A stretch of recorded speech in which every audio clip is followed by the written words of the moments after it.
morning. It is day 3. It's not raining. Kurt said it did rain earlier. Don's already packed down. Kurt's already packed down. I'm on my way. Adam's getting there too. But the sky does look a little dark over there, so hopefully can get everything packed up and ready to go before the rain actually hits. Then be nice. Most of the stuff will be dry for the hike out then. But I'm gonna finish doing this, grab something quick to eat, and then probably hit the trail here shortly. But catch up with you guys in a little bit.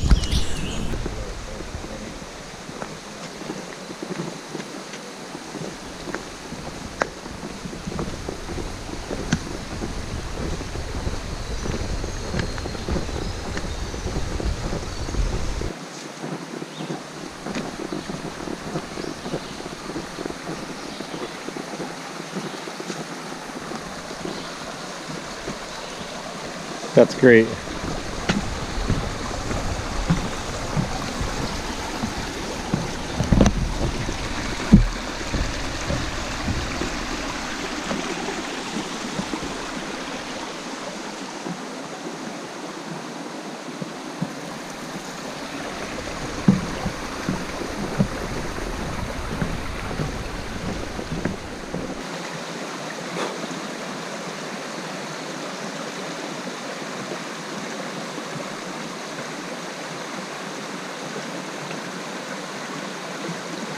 We just climbed all the way up from the valley floor, which is a pretty invigorating climb first thing in the morning.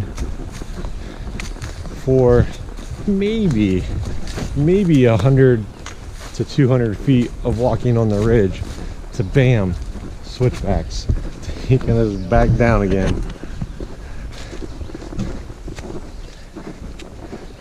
Hopefully this isn't going to drop us all the way down. Hopefully just kind of gonna float us along the side here. But the rain has backed off. I don't know if it's from the tree canopy or what, but I ditched the rain jacket when we were doing that climb. It was just too hot. So still easy access, so if I need it, I can grab it off the pack and throw it on real quick. But it's hot and humid already this morning. These 3 days have been extremely humid. Like, it's only May in Pennsylvania, and usually our humidity doesn't feel like this until, like, you know, July. It's like a month early.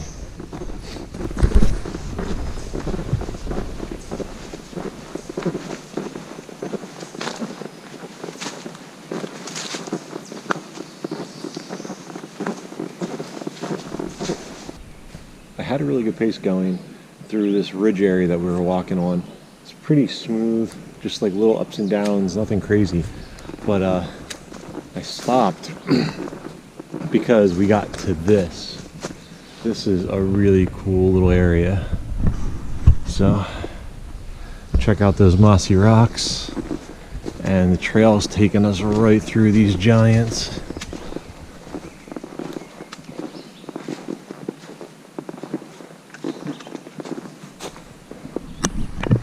Look at how cool that is. This is a lot of the cool stuff that you see like in New York, and we have stuff like this in our Loyalstock State Forest.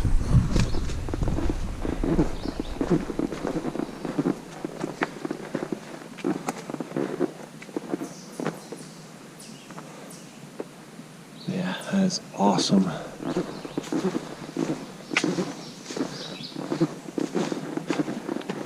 Well, our precipitation is catching up to us, or maybe we're catching up to it, but I have a scenic overlook right over here, and even looking out here you can see how overcast. You can kind of see the rain in the valley. Might not show up on the camera, but with the naked eye you can see it. Yeah, this is the first like clear opening we've had, but man, Kurt just got done saying, you know, there's not many vistas, but man, there's definitely no shortage of views here.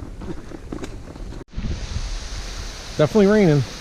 It's cotton up to us, but man, there's a really nice waterfall here. I hope my lens is dried off enough that you guys can see this, but and the trail goes right over there.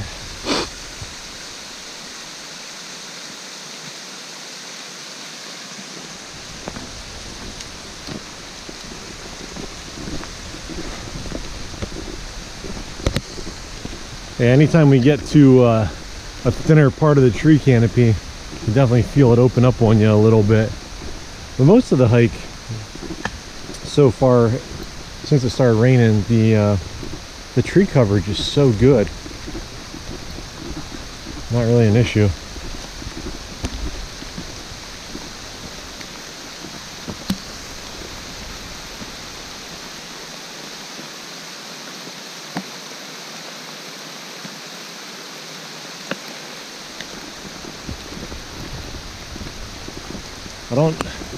Oh yeah, these falls are named. Okay. They are the Gregg Falls. Cool.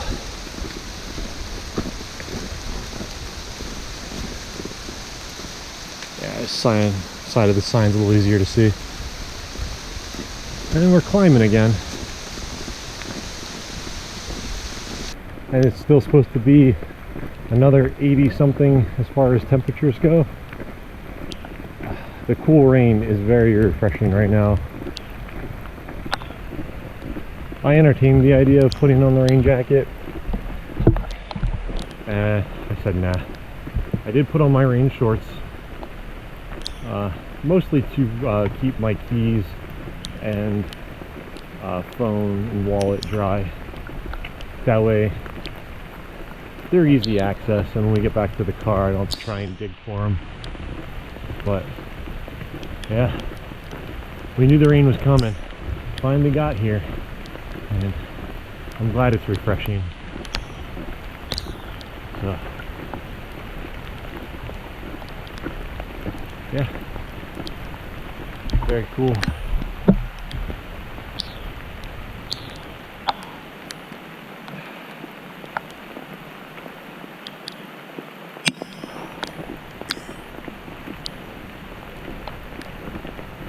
We have not seen a whole lot of the old operation on this side so far, just aside from like pipes and things like that, and small stuff. But this is a full structure.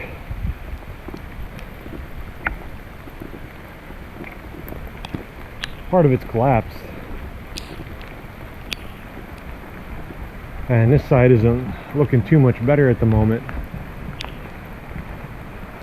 But yeah, pretty cool. Pretty cool. Definitely, I'm definitely not walking in there.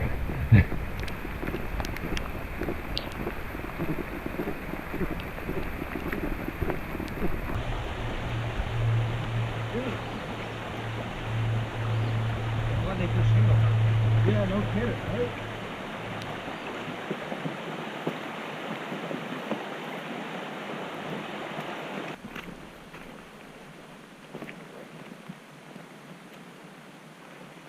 Oh, this is nice.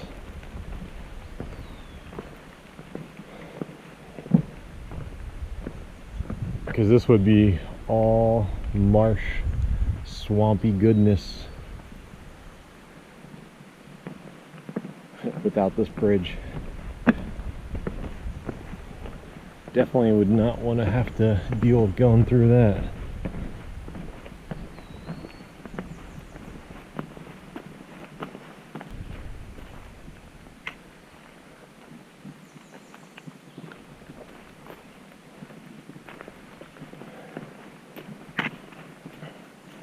Looks like we're coming up on another boardwalk. Petroleum Center that way.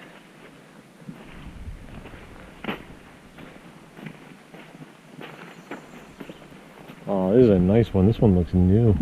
At least sections of it look new.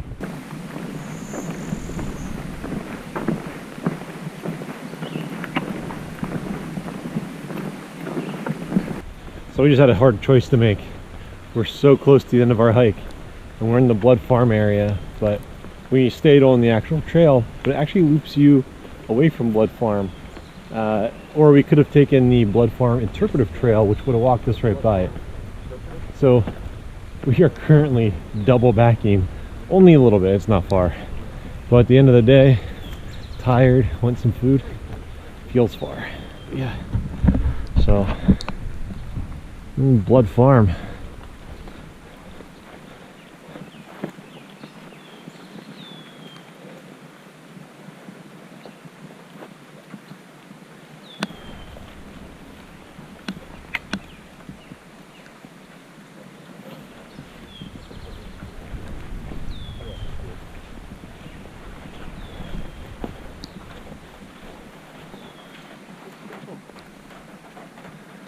There's the wheel.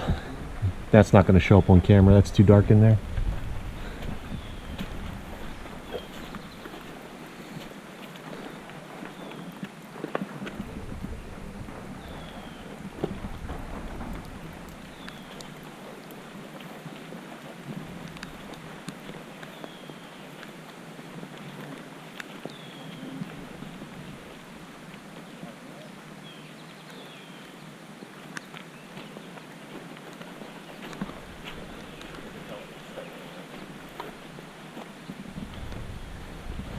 That is what it is. See how that's on the eccentric? Yeah. It spins, and it makes these rods go in and out, and those all went to the wells, and which pump the wells up and down. Cool. So that's what that was. Remember we were trying to figure it out yesterday? Yeah. Or 2 days ago? Oh, is that what that's for? Yeah, so there you go. Yeah, it's on the eccentric, and that's what all these rods are, is they were big push rods that went up and down. Like, you know, they went in and out, and the power went out to the wells, and it would reciprocate back and forth, and cause the well, and it would be on a big arm, and it would make the wells pump up and down. Okay. So if you saw our hike on day one where we found that shack in the woods with the engine and the wheel, this is the setup that they were using. So pretty cool. Yeah, so this is Blood Farm.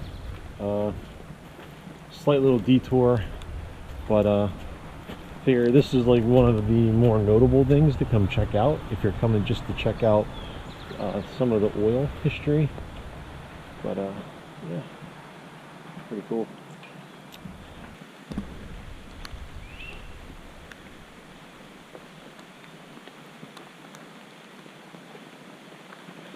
The trail maintenance is really good. It's got a few rocky sections, but for the most part, it's a pretty smooth track. I would say the worst part to deal with are some of the muddy, like boggy areas, but they have done a great job at trying to minimize the impact of those sections. All the boardwalks we've seen, especially on today's section, it's very impressive that they put that kind of work into it, and everything's well maintained. It's not like it's there and it's falling apart. So we all pretty much universally agree that we really like how they've done that with this place. But it's 36 miles in the books. We're a little bit over that with some of the extra little walking and stuff. But I totally recommend this. Not even just as doing the whole 36-mile loop, if you're not into that kind of thing. From what we've seen with the map, there's tons of different little loops you can make. There's ways that you can use the shelters and still do overnighters, and just do like a single night if you don't want to put down big mileage, and just make shorter loops. A lot of versatility here. And one thing I think is interesting is with the way they have the train that runs through the floor of the area, like the valley floor of the area. I totally want to do a backpacking trip where you use the train to like take you back to your car or whatever. I think that'd be kind of cool. So I definitely plan on coming back to this area. But if you're in this section of PA and want to see some nice nature with some quality trails, a little bit of history, it's a nice spot for that. But we're gonna get back to the car, which is right up here. We'll check in with the other guys, let them tell you what they thought about it, and then it's gonna be time for some food and a 4-hour drive home. So Adam, what'd you think of the trail? I thought the trail was awesome. It's the greatest trail I've ever done because I completed the entire thing in one go at it. The only thing they could work on is the trail markings at the intersections. I really, yeah, we were confused a few times, especially through that Blood Farm area and a couple trails up on top of the ridge. Other than that, it was awesome, and that half-mile climb up the mountain was vigorous, but it was very rewarding afterwards. Yeah, actually, going down in the Blood Farm, Adam makes a good point. You cross over a road, and they've done such an amazing job with all their trail work that when you cross the road, you have to climb over a guardrail, and I'm surprised they actually don't have a break there for you just to pass through. Plus, the blaze was hard to see because of tree growth. Don, what'd you think of the trail, man? It was awesome. That last section that you were just talking about was tough. I stood there for like 10 minutes trying to find the trail. You know? Yeah. I just, at one point, I was just going to cross the river. You know, I just walked the She thought he's tracks up, swimming. You know? I started walking up that trail, and you see like faint blazes here and there, and you know. Well, thanks for letting us know to stay towards the river once we got down there. We still did double back a little bit to see Blood Farm, but Okay. Well, I guess you could have went the other way up then. Yeah. I would like to thank but we didn't know that. Hemlock Mountain Outdoors for his rain skirt and the gear that he provided for me on this trip. He's only sucking up because Kurt's like right there. Kurt, how do you feel about it, man? Aside from the fact that the last 2 miles have been torture for me because my shoes died, the trail is awesome. Absolutely awesome. The weather doesn't bother me. The mud sucked, but I mean, for what you see, having the shelters, awesome. Absolutely incredible. The history of the place and the trail maintenance has been great. The views, not so much the overlook views, but just the trail side views. Yeah, all the other views that aren't vistas are just awesome and totally worth it. But yeah, so I think it's safe to say we all totally recommend this if you're thinking about it. Like I said, even if you don't want to do the full, even if you don't want to do the full loop, you still can make use of all the other trails, make all kinds of loops, use the train, have fun with it. But it's time to change, get into some dry, non-gross clothes, and get some food.